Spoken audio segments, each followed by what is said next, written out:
ایک اور منتخب وزیر اعظم کے اقتدار کا سورج قبل از وقت ڈوب رہا ہے۔ 42 ماہ پرانی عمران خان حکومت کا اختتام آئندہ 48 گھنٹے میں متوقع ہے۔ اس کے ساتھ ہی نواز زرداری، فضل الرحمان مخلوط حکومت کا سورج نکلے گا۔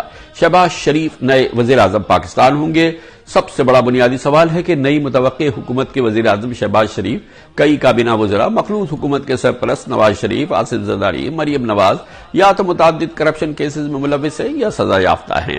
سب سے بڑا بنیادی سوال ہے کہ کیا نئی حکومت ان تمام اپوزیشن بڑوں کے مقدمات از خود دفن کر دے گی، ساتھ ہی نیب کو سپرد خاک کر دے گی، یا معمول کی تحقیقات اور مقدمات جاری رہیں گے؟ بے شک نواز زرداری حکومت کا یہ پہلا تنازع ہوگا۔ میرا خدشہ ہے کہ نواز زرداری، فضل الرحمان حکومت کو دن میں تارے نظر آ جائیں گے، کیونکہ اپوزیشن مہنگائی مکاؤ وعدوں کی پشت پر اقتدار میں آ رہی ہے۔ اپوزیشن کہتی ہے کہ مہنگائی کا ذمہ دار تنہا عمران خان تھا۔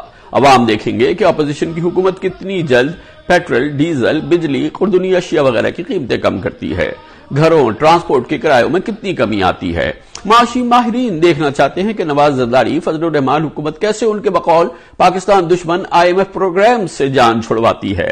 معاشی ماہرین یہ بھی جاننا چاہتے ہیں کہ کیا کبھی نون لیگی یا PP ماہرین سر جوڑ کر بیٹھے کہ اس پاکستان کا نظام کیسے چلائیں گے، جس کی آمدن 6000 ارب ہے اور خرچے 12000 ارب ہو چکے ہیں۔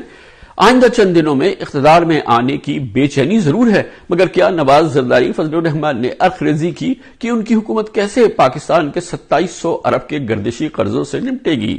چلے ہم معیشت کی حمالیوں کو سر کرنے کی مخلوط حکومت کے وعدوں کو بھولتے ہیں۔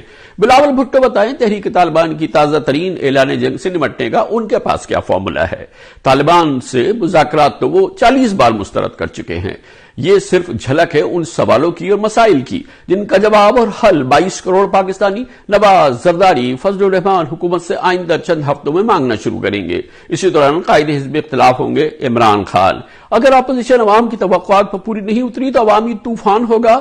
قیادت عمران خان کر رہے ہوں گے، منزل نواز زرداری، فضل الرحمان حکومت کا گھراؤ۔